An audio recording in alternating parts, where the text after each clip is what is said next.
Chapter 4 Atomic Structure. Today we are going to study about the important points of this chapter as well as the answers of the questions given in the book, which are quite relevant from the point of view of your exams. One point is the world and everything in it were made of particles which were invisible to our eyes. This statement was given by Democritus. हमारी जो दुनिया है और जो हमारे आसपास की सारी चीज़ें हैं वो ऐसे पार्टिकल्स से बनी हुई हैं जिनको हम अपनी आंखों से नहीं देख सकते हैं.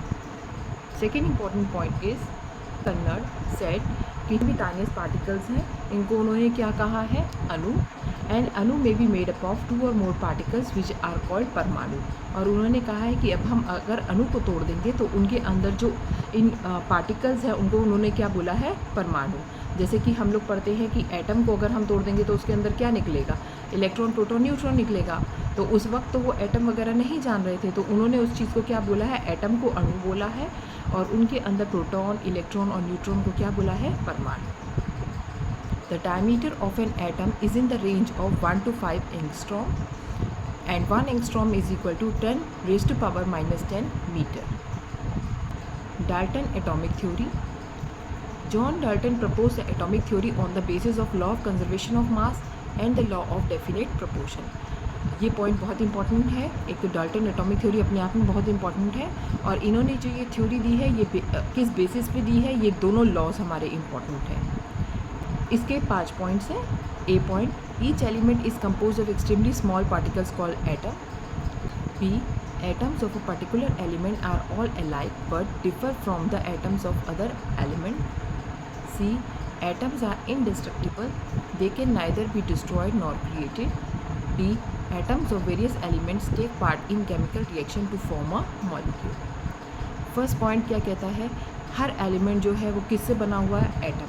जैसे हम कोई भी एलिमेंट ले लें, सोडियम ले लें, एल्युमिनियम ले लें, मैग्नीशियम ले लें, तो वो सब किससे बने हुए हैं, एटम से बने हुए हैं. और atoms of a particular element, magnesium के अंदर जितने एटम्स होंगे वो क्या होंगे, सब एक जैसे होंगे but the differ from the atoms of the other element. Magnesium के जो एटम्स हैं वो मान लीजिए सोडियम के एटम से अलग होंगे. See, atoms are indestructible, atoms जो है तोड़े नहीं जा सकते इनके हिसाब से. They can neither be created nor destroyed. Atoms of various elements take part in chemical reaction to form a molecule. और हर जब भी कोई मॉलिक्यूल बनता है तो उसमें रिएक्शन कौन करते हैं, एटम्स करते हैं.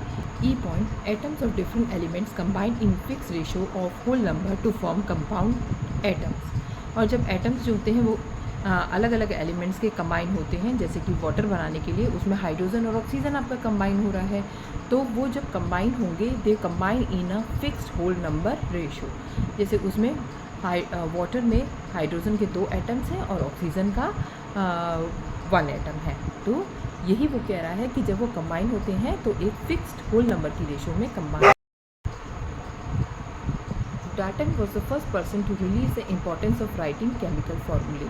उन्होंने कई चीज़ों के क्या लिखे हैं, केमिकल फार्मूले लिखे हैं और he was the first person. जैसे कि वाटर, अमोनिया, कार्बोनिक ऑक्साइड, ये टेबल आप ऐसे ही इसको याद कर लीजिएगा.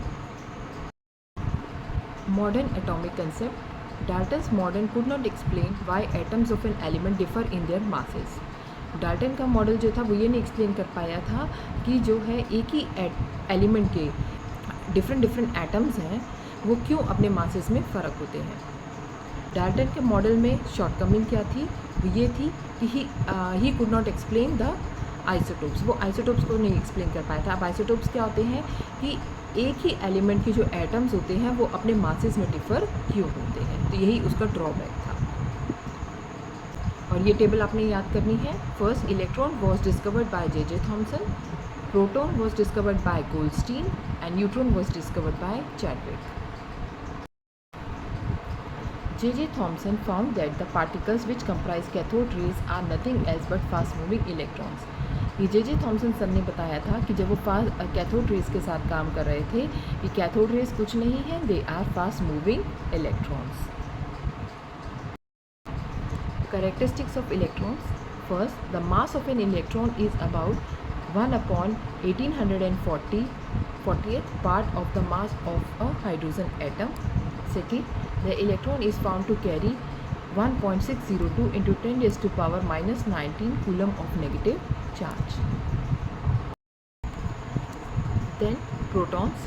Goldstein discovered protons and he found that the protons carry positive charge and flow in the direction opposite to the cathode rays. Now, characteristics of protons. A proton is a positively charged particle present in the nucleus of an atom. Second, the mass of the proton is 1840 times of an electron. Third, the charge of the proton is equal to the magnitude and opposite to that of an electron. Thus, a proton is said to carry a unit positive charge. Now, the characteristics of neutrons. A neutron carries no charge, that is, it is a neutral particle present in the nucleus of an atom. Second, the mass of the neutron is nearly equal to mass of the proton. Neutron का मास proton के बराबर होता है और neutron का कोई charge नहीं होता. Thus, the relative mass of the neutron is 1 AMU and its absolute mass is 1.6 into 10 raised to power minus 24 grams. ये टेबल आपके लिए बहुत इम्पॉर्टेंट है, ठीक है. ये table electron, proton, neutron, symbol E negative, P, N, nature में negatively charge, positively charge, neutral, relative charge -1, +1, 0, absolute charge 1.602 into 10 raised to power minus 19 coulomb, 1.602 into 10 raised to power minus 19 coulomb और 0. Relative mass 1/1840, 1, absolute mass 9.109 into 10 raised to power minus 28 grams, 1.67 into 10 raised to power minus 24 grams and 1.67 into 10 raised to power minus 24 grams. Now, the plum pudding model. Plum pudding model किसने दिया था? Sir J.J. Thompson ने दिया था in 1903 and it was about the arrangement of the various particles. In this model, he considered atom to be a sphere of positively charged. उन्होंने ये बताया था कि जो है हमारा जो एटम है वो क्या है, पॉजिटिवली चार्ज है, ठीक है. Where negatively charge electrons are embedded in, और उसी के अंदर जो है नेगेटिवली चार्ज जो है वो उसके अंदर क्या है, बीच में घुसे हुए हैं. The positively charge on the sphere equals to the negatively charge. जितने पॉजिटिव चार्ज हैं उतने ही क्या होंगे, उसके अंदर नेगेटिव चार्ज होंगे. And a result the atom is neutral, और इसीलिए एटम क्या है, न्यूट्रल है. This is important. Why is an atom electrically neutral? An atom is electrically neutral because the number of electrons in an atom is equal to number of protons in an atom. जब electrons जिनका negative charge है और protons जिनका positive charge है, जब उनका number बराबर होता है तो एटम इलेक्ट्रिकली न्यूट्रल होता है. Rutherford's gold foil experiment. It is regarding the discovery of the nucleus. Rutherford took a very thin gold foil and bombarded alpha particles on it. उन्होंने बहुत पतली सी एक गोल्ड फॉयल ली थी और उस पर अल्फ़ा पार्टिकल्स को बम्बार्ड किया था. जैसे आप लोग जो है समझ लीजिए दीवार पे अपनी गेंद मारते हैं, उसी तरह से वो दीवार जो थी वो गोल्ड फॉयल की थी और उसके ऊपर जो गेंदें मारी गई वो किसकी थी, अल्फ़ा पार्टिकल्स की थी. These alpha particles were release from radio active polonium.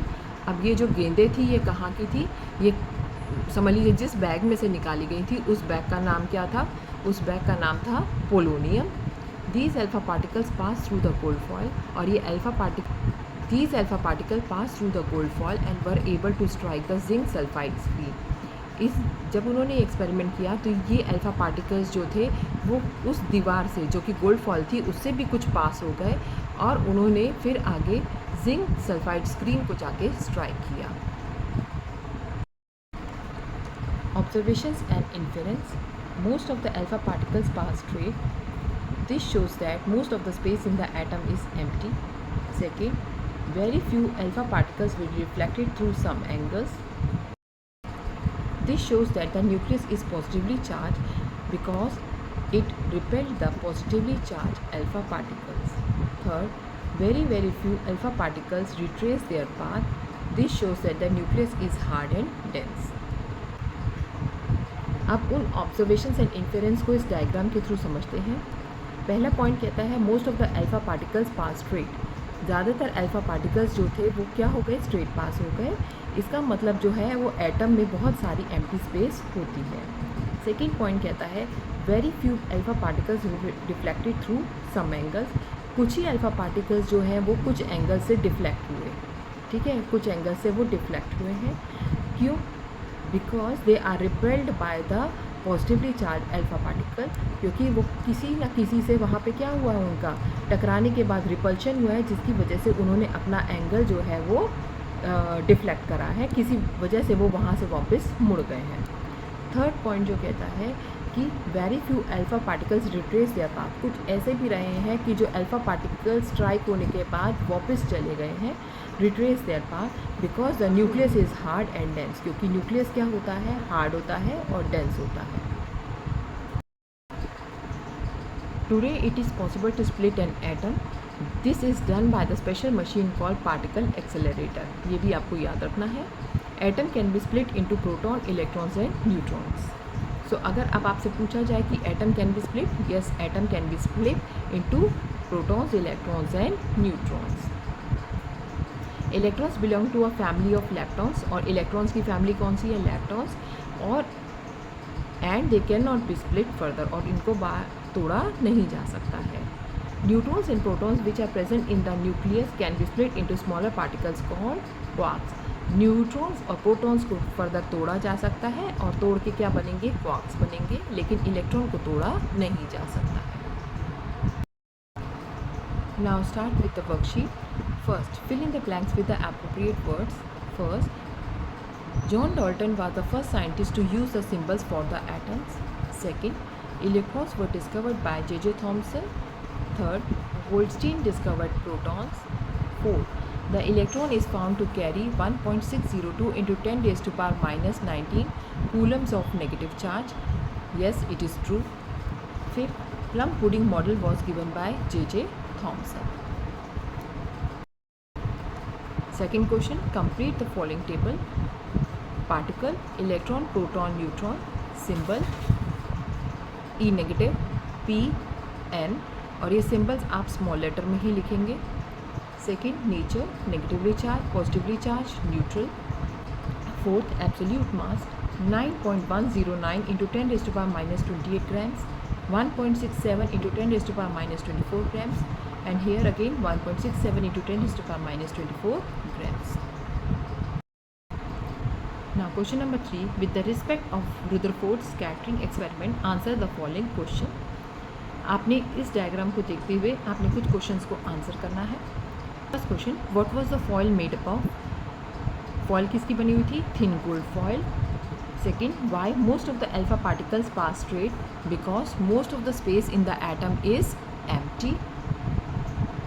Third, very few alpha particles were deflected through some angles. What does this show? This shows that the nucleus is positively charged and the alpha particles are repelled by it.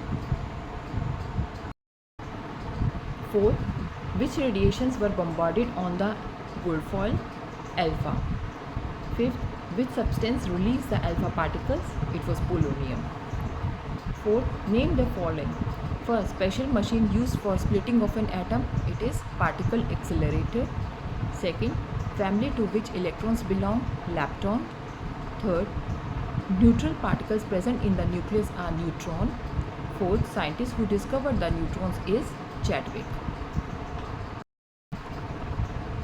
Now, the concept of atomic number, which is denoted by Z, and the mass number, which is denoted by A. The number of unit positive charge carried by the nucleus of an atom is termed as atomic number. Atomic number क्या होता है? जितना आपके atom के अंदर positive charge होगा उतना ही क्या हो गया? एटॉमिक नंबर हो गया. इसका मतलब atomic number is equal to number of protons. So, atomic number is numerically equal to number of protons present in the nucleus of an atom. Atomic number is equal to number of, and atomic number Z is equal to number of protons, and it is also equal to number of. If the electrons are lost by the atom, it becomes positively charged. अगर कोई atom अपने electrons को छोड़ देगा तो उसके ऊपर उतना ही क्या आ जाए? चार्ज आ जाएगा. ठीक है, मान लीजिए एक उसने इलेक्ट्रॉन छोड़ा है तो +1 चार्ज, 2 इलेक्ट्रॉन्स छोड़े हैं तो +2 charge, if the electrons are gain then the atom becomes negatively charge, और वो अगर इलेक्ट्रॉन्स को एक्सेप्ट कर लेता है तो वो क्या बन जाता है, नेगेटिवली चार्ज बन जाता है। जैसे कि क्लोरीन एक इलेक्ट्रॉन लेने के बाद Cl- लिखा जाता है। Protons and neutrons present in the nucleus are collectively known as nucleons. Nucleons do not take part in chemical reaction. Only the electrons take part. और न्यूक्लियस जो होते हैं वो कभी भी केमिकल रिएक्शन में नहीं पार्ट करेंगे। सिर्फ कौन केमिकल रिएक्शन में पार्ट करते हैं, इलेक्ट्रॉन्स लेते हैं। और न्यूक्लियस हम किसको बोल रहे हैं, प्रोटॉन प्लस इलेक्ट्रॉन को। Since the electrons have negligible mass, the whole of mass of an atom is due to the nucleus or the nucleons. The sum of proton and neutron is known as mass number. Mass number is represented by a number of protons plus number of electrons. एक atom का सारा wait जो होता है वो उसके सिर्फ nucleons की वजह से होता है। न्यूक्लियॉन्स में कौन है हमारा, प्रोटॉन और न्यूट्रॉन। इलेक्ट्रॉन की वजह से एटम में कोई मास नहीं होता है, क्योंकि इलेक्ट्रॉन का मास क्या होता है, नेग्लिजिबल होता है। इसलिए जब हम मास नंबर लिखते हैं तो हम क्या लिखते हैं, सिर्फ number of protons plus number of electrons.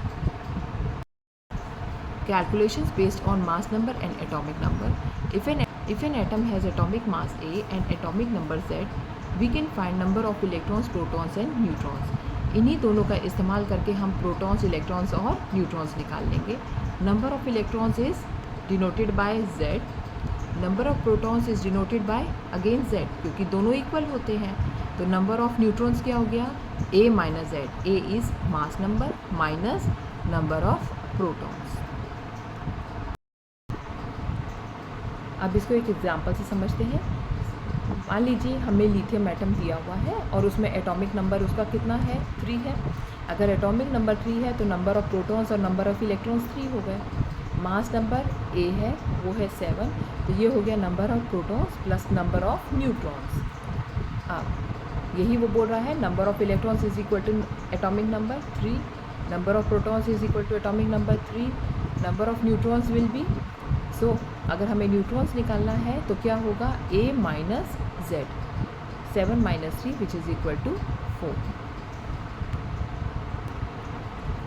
अब किसी एलिमेंट का हम सिंबल कैसे लिखेंगे। जब हम सिंबल लिखते हैं तो नीचे क्या लिखते हैं, एटॉमिक नंबर, और उसके टॉप पे क्या लिखते हैं, मास नंबर।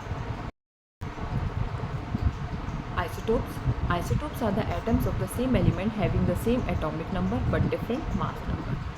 आइसोटोप्स जो होते हैं वो एक ही एलिमेंट के एटम्स होते हैं और इनका जो है मास नंबर डिफरेंट होता है, एटॉमिक नंबर सेम होता है। आप इसका पहले जो है ये एग्जांपल याद कीजिएगा, फिर उससे आपको ये डेफिनेशन आसानी से याद हो जाएगी। Second is isobar. Isobar are the atoms of different elements having the same atomic number but different mass number.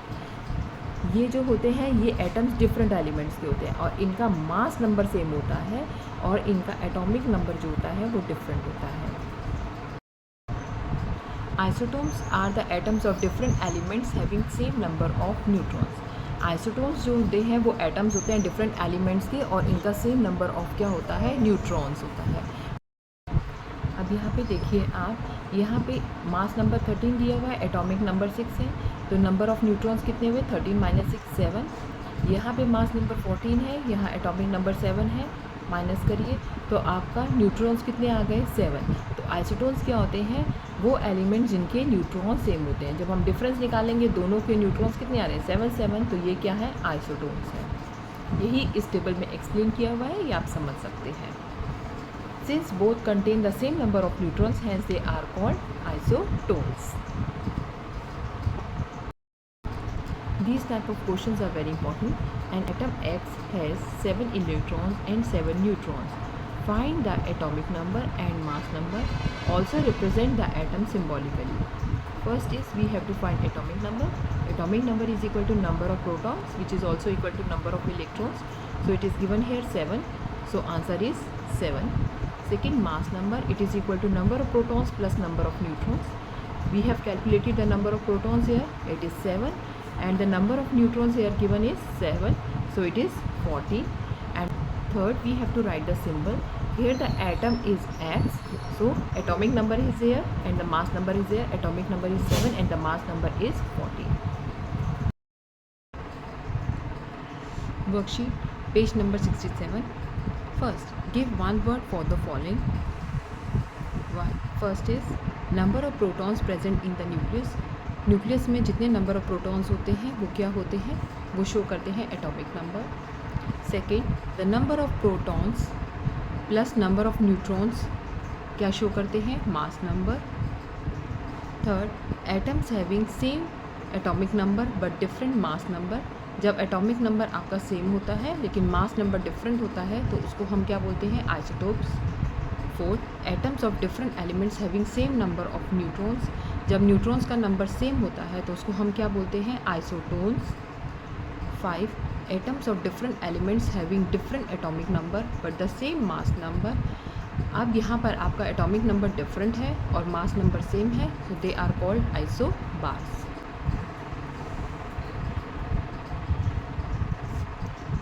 Now question number 2, an atom X have 8 electrons and 8 neutrons. Find its atomic number and mass number. Also represent the atom symbolically. So atomic number is equal to number of protons. Number of protons is equal to number of electrons. So it is 8. And now you have to find the mass number. Mass number is number of protons plus number of neutrons. Number of protons we have calculated, it is 8, and the number of neutrons it is given, it is 8. So the total is 60. Now we have to represent the atom symbolically. Since the symbol is X, so it is X here, and this is atomic number, this is mass number, so it is represented symbolically. Question number 3, complete the following table. We have given an atom with the atomic number 11 and the mass number is 23. So atomic number is 11, the mass number is 23. He is asking number of electrons here, so number of electrons is equal to number of protons or it is equal to atomic number, so it is 11. Number of protons is also 11. So now we have to find the number of neutrons. Number of neutrons is mass number minus atomic number, so it is 12. Same here, an atom Y is given with the atomic number 20 and the mass number is 40. So atomic number is 20 and the mass number is 40. The number of electrons is equal to atomic number, so it is 20. The number of protons is equal to atomic number, so it is again 20. And the number of neutrons is 40 minus 20, it is 20. Question number 4, match the following. The first is mass number. Mass number is number of protons plus number of neutrons. Isotopes. Isotopes is where we have the same atomic number but the mass number is different, so the option 4th. Third is atomic number. Atomic number is equal to number of protons. Fourth is isotones. Isotones is where we have the same number of neutrons, so we have to calculate here. Option number 2, carbon, atomic number is 6 and the mass number is 13. And here the neutron atomic number is 7 and the mass number is 14. When we calculate the difference, 13 minus 6 is 7 here, 14 minus 7 is again 7 here. So this is the answer for the isotones. Fifth is isobars. Isobars is, this option is there, argon with the atomic number 18 and the mass number 40, and the calcium with the atomic number 20 and the mass number is 40. Here the mass number is same and the atomic number is different. Now, arrangement of electrons in the atom. How the electrons are revolving around an atom, it was given by 2 scientists. First was Rutherford model and second was Niels Bohr's model. Rutherford model says, according to Rutherford, atom has positively charged nucleus containing protons and neutrons, and negatively electrons are orbiting around the nucleus in the same way as planets revolve around the sun. जिस तरह से planets सन के आसपास चक्कर लगा रहे हैं, उसी तरह से जो हमारे इलेक्ट्रॉन्स हैं वो किसके आसपास चक्कर लगा रहे हैं, वो है हमारे न्यूक्लियस के आसपास, जिसमें क्या है, न्यूक्लियस में क्या है, प्रोटॉन्स और न्यूट्रॉन्स है. ये रुदरफोर्ड मॉडल था. लेकिन रुदरफोर्ड मॉडल ये नहीं बताया था कि इलेक्ट्रॉन्स का अरेंजमेंट कैसे है, कि फर्स्ट शेल में कितने हैं, सेकंड शेल में कितने हैं, थर्ड शेल में कितने हैं, या इलेक्ट्रॉन्स एक ही शेल में है. तो इसके लिए फिर आगे नील बोर मॉडल आया था. नील बोर मॉडल में बताया गया, according to Bohr the orbiting electrons were group together in shells, कि जो ऑर्बिटिंग इलेक्ट्रॉन्स हैं वो शेल्स में घूमते हैं. Each shell could contain a limited number of electrons, और हर शेल में जो है कुछ लिमिटेड ही इलेक्ट्रॉन्स आ पाते हैं. अब कितने आप पाते हैं इसको आगे देखते हैं। The first shell is nearest to the nucleus, the electrons in it are strongly attracted to the nucleus and it can hold only 2 electrons. सबसे नियरेस्ट शेल जो है वो है फर्स्ट शेल, और वो बहुत स्ट्रॉन्गली अट्रैक्ट होता है न्यूक्लियस की तरफ, और उसमें मैक्सिमम कितने आते हैं, 2 इलेक्ट्रॉन्स आते हैं। यहाँ पे देखिए, यहाँ पे दिया हुआ है nucleus containing protons and neutrons. First shell layer which है कैन होल्ड ओनली 2 इलेक्ट्रॉन्स, ये पहली लेयर है जिसमें सिर्फ 2 इलेक्ट्रॉन्स आएंगे। ये सेकेंड शेल की लेयर है which can hold only 8 electrons.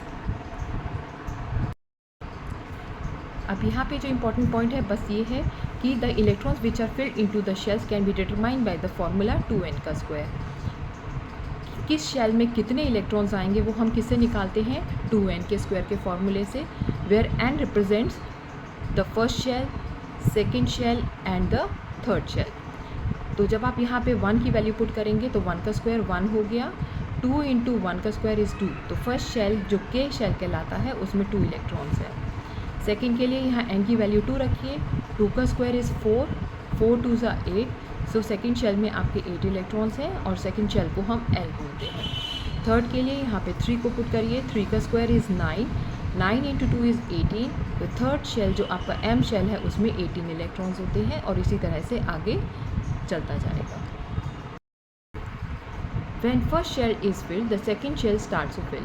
जब आपका एक शेल फिल हो जाता है उसके बाद जो है इलेक्ट्रॉन दूसरे शेल में जाता है भरने के लिए। ये नहीं है कि आपके फर्स्ट शेल में एक इलेक्ट्रॉन है तो दूसरा दूसरे शेल में चला जाएगा, नहीं। देयर इज़ अ रूल कि आपके फर्स्ट शेल में पहले 2 इलेक्ट्रॉन्स कंप्लीट होने चाहिए, फिर आपका सेकेंड शेल में जो है वो इलेक्ट्रॉन्स कंप्लीट होने चाहिए, और उसके बाद फिर आपका थर्ड शेल में इलेक्ट्रॉन्स कंप्लीट होंगे। After filling of the second shell, the third shell starts filling. This shell can hold maximum to the 8 electrons। अब ये टेबल हम समझते हैं। पीरियड 1 में हमको 2 ही एलिमेंट्स होते हैं, एक होता है हाइड्रोजन, दूसरा होता है हीलियम। हाइड्रोजन का एटॉमिक नंबर 1 है और हीलियम का 2 है, तो इलेक्ट्रॉनिक कॉन्फ़िगरेशन हाइड्रोजन की क्या हो गई 1 और हीलियम की क्या हो गई 2। पीरियड 2 में हमारा एटॉमिक नंबर लिथियम का कितना है 3 है।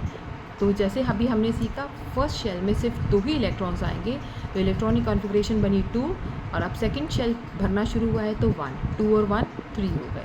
फिर इसी तरह से बेरिलियम है 2 2, बोरॉन है 2 3, कार्बन है 2 4, नाइट्रोजन है 2 5, ऑक्सीजन है 2 6, फ्लोरीन है 2 7 और नियॉन है 2 8। अब 2 8 के बाद 2 9 नहीं होगा।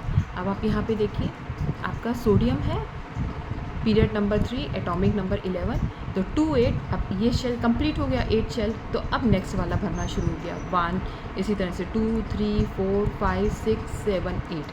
अब 8 के बाद ये कंप्लीट हो गया, तो फिर अब हमारा जो है वो दूसरा वाला शेल शुरू हो जाएगा 2 8 8 1 2 8 8 2।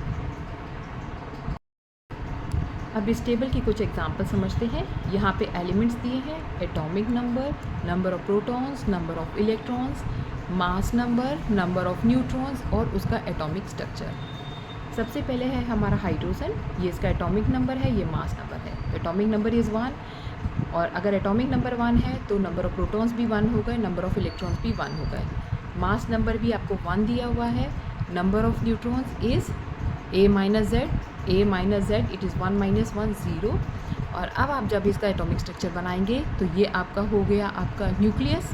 न्यूक्लियस के बाद आपने एक शेल बनाया, के शेल है, और उसमें सिर्फ एक ही इलेक्ट्रॉन है। सेकेंड है आपका helium, atomic number 2, mass number is 4, so atomic number is 2, number of protons is also 2, number of electrons is also 2, mass number is 4। Neutrons निकालेंगे a माइनस जेड करके 2 हो गया। अब यहाँ पे आपका न्यूक्लियस में आपका प्रोटॉन्स कितने हैं 2, न्यूट्रॉन्स कितने हैं 2, और एक शेल में आपके 2 इलेक्ट्रॉन्स हैं। Same here for lithium. Lithium में आपका नंबर ऑफ न्यूट्रॉन्स 4 आ रहे हैं, नंबर ऑफ प्रोटॉन्स आपके 3 आ रहे हैं, और इसका डिस्ट्रीब्यूशन क्या है लिथियम का 2 and 1। तो पहले शेल में सिर्फ 2 है और नेक्स्ट शेल में कितना है 1 है, और बीच में आपका कितने प्रोटॉन्स और कितने न्यूट्रॉन्स हैं। इसी तरह से हम एटॉमिक स्ट्रक्चर बनाते हैं। अब फर्दर ये टेबल आप समझ लीजिएगा, मैंने 1-2 एग्जांपल्स आपको बता दिए। अब यहाँ पे देखिए कैल्शियम का एग्जांपल दिया हुआ है जिसमें एटॉमिक नंबर 20 है और मास नंबर 40 है। सो इसका स्ट्रक्चर इन्होंने इलेक्ट्रॉनिक कॉन्फ़िगरेशन क्या बनी है 2882। तो ये जो हमारा फर्स्ट शेल है इसमें देखिए आपके 2 इलेक्ट्रॉन्स हैं। सेकेंड शेल में 8 इलेक्ट्रॉन्स हैं, ये सेकेंड बाहर वाला शेल जिसको वो L लिख रहा है। उसके बाहर वाले शेल में हमारा जो है वो फिर 8 है और सबसे बाहर वाले में हमारे 2 हैं। सो KLMN और इसका ये इलेक्ट्रॉनिक कॉन्फ़िगरेशन का डिस्ट्रीब्यूशन है। Valency electrons in the outermost shell of an atom are called valence electrons. जितने भी इलेक्ट्रॉन्स आउटरमोस्ट शेल में होते हैं एक एटम के उनको हम क्या बोलते हैं valence electrons. And these electrons determine the chemical properties of the element. और फिर उन्हीं से ही उस एलिमेंट की केमिकल प्रॉपर्टीज़ के बारे में पता चलता है। ये डेफिनेशन बहुत इंपॉर्टेंट है। अब इस एग्जांपल में देखिए लिथियम के में जब इलेक्ट्रॉनिक कॉन्फ़िगरेशन का डिस्ट्रीब्यूशन हुआ 2 और 1 तो वैलेंस इलेक्ट्रॉन कौन हो गया 1। Electrons in the outer most shell, outer most shell हमारा ये वाला है और इसमें ये 1 है। बेरिलियम इसमें आउटर मोस्ट शेल ये वाला है और इसमें जो वैलेंस इलेक्ट्रॉन्स हैं वो है 2। इसी तरह से बोरॉन में आउटर मोस्ट शेल में सबसे बाहर वाले शेल में कितने इलेक्ट्रॉन्स हैं 3। तो इन्हीं को हम क्या बोलते हैं valence electron. The number of electrons which an atom can gain lose और शेयर इज कॉल्ड वैलेंसी। यही जो आउटरमोस्ट शेल के इलेक्ट्रॉन्स जो कि एक एटम गेन ले सकता है, दे सकता है या शेयर कर सकता है इज कॉल्ड वैलेंसी। अब कौन देगा, लेगा या शेयर करेगा ये अब हम इस टेबल से समझते हैं। यहाँ number of valence electrons they रखा है 1 2 3 4 5 6 7 8। मतलब आउटरमोस्ट शेल में इतने ही इलेक्ट्रॉन्स हो सकते हैं जब हम इलेक्ट्रॉनिक कॉन्फ़िगरेशन करते हैं। अब lose gain electrons to attain the inert gas configuration and stability. ठीक है, अब कितने हम इलेक्ट्रॉन्स लूज़ कर सकते हैं तो एक है। तो एक क्योंकि हमको अपना बाहर का ऑकलेट कंप्लीट करना होता है। बाहर के ऑकलेट में अभी हमने देखा फर्स्ट शेल में 2 कंप्लीट करने होते हैं, दूसरे शेल में 8 कंप्लीट करने होते हैं। अब मान लीजिए ये एक एटम का स्ट्रक्चर है जिसमें फर्स्ट शेल में 2 इलेक्ट्रॉन्स हैं और आउटरमोस्ट शेल में 1 इलेक्ट्रॉन है। तो ये जो 1 इलेक्ट्रॉन है बजाय इसके कि इस ऑकलेट में 7 को और लेके आए, 7 इलेक्ट्रॉन्स को और अपने साथ ले, वो बहुत इजी सोचेगा कि ये जो है हम 1 इलेक्ट्रॉन को छोड़ दें। तो ये क्या करेगा 1 इलेक्ट्रॉन्स को छोड़ना ज़्यादा बेटर समझेगा। इसी तरह से जिसके आउटरमोस्ट शेल में 2 इलेक्ट्रॉन्स हो गए तो वो 2 को छोड़ना ईजी सोचेगा। उसी तरह से थर्ड वाले में अगर 3 इलेक्ट्रॉन्स हैं तो वो 3 को छोड़ देगा। लेकिन जब 4 हो जाते हैं तो 4 में 4 को छोड़ना या 4 को लेना ये सिचुएशन डिफ़िकल्ट हो जाती है। तो इसीलिए वो लोग क्या करते हैं शेयर करते हैं।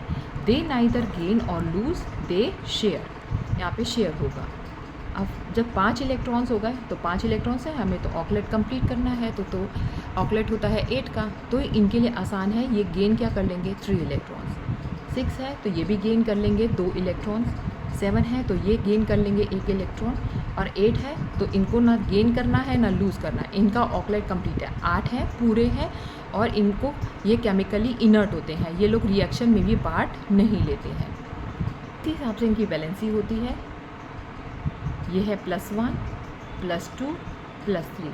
अगर लूज़ करेंगे तो प्लस साइन आता है और अगर गेन करेंगे तो माइनस साइन आता है, -3 -2 -1। जो लूज़ करते हैं वो मेटल्स होते हैं, जो गेन करते हैं वो नॉन मेटल्स होते हैं। और जिन्होंने ना गेन किया ना लूज़ किया शेयर किया वो मेटलॉइड्स हैं। और 8 वाले तो हमको पता ही है ये इनर्ट गैसेस होती हैं। Now how many types of valencies are there? Types of 2 valencies. यहाँ पे 2 तरह की वैलेंसीज है। First is electrovalency, second is covalency. Electrovalency, the number of electrons lost or gained by an atom of an element to achieve the electronic configuration of nearest inert gas is called electrovalency. बच्चों आपको ये definition इसी तरह word to word याद करनी है, ठीक है। अब पॉजिटिव इलेक्ट्रोवैलेंसी क्या हुई? मेटल लूज 1 2 और 3 electrons to form positive ions, so it is called positive electrovalency. जो है 1 इलेक्ट्रॉन लूज करता है, so it has +1 electrovalency. Magnesium 2 lose करता है, so it is has 2+। Aluminium जो है 3 इलेक्ट्रॉन्स लूज़ करता है, so it is 3+। Negative electrovalency क्या है? नॉन मेटल्स गेन 1 2 और 3 electrons to achieve negative ions. Non metals जो होते हैं वो गेन करते हैं, इसीलिए गेन करने पे उनकी क्या होती है, नेगेटिव इलेक्ट्रोवैलेंसी होती है और वो नेगेटिव आयंस बनाते हैं। Example Cl-1, O-2, N-3। Nitrogen share its 3 valence electrons 1, 2, 3 with the 3 hydrogen atoms Therefore, the covalency of nitrogen is 3 and the hydrogen atom has a covalency of 1 each. This helps Sanjam to encircle the electropositive elements and shade the neutral atoms. जो electropositive होंगे उनकी valency में plus लिखा होगा, so it is sodium here, magnesium, calcium, aluminium, they are all electropositive. And shed the neutral atoms, neutral जिनके ऊपर ना minus है ना प्लस है, तो जो बाकी ये तीनों नियॉन, हीलियम एंड Fe ये सब क्या है, न्यूट्रल एटम्स है, और ये जो बाकी बचे हैं ये हैं इलेक्ट्रोनेगेटिव।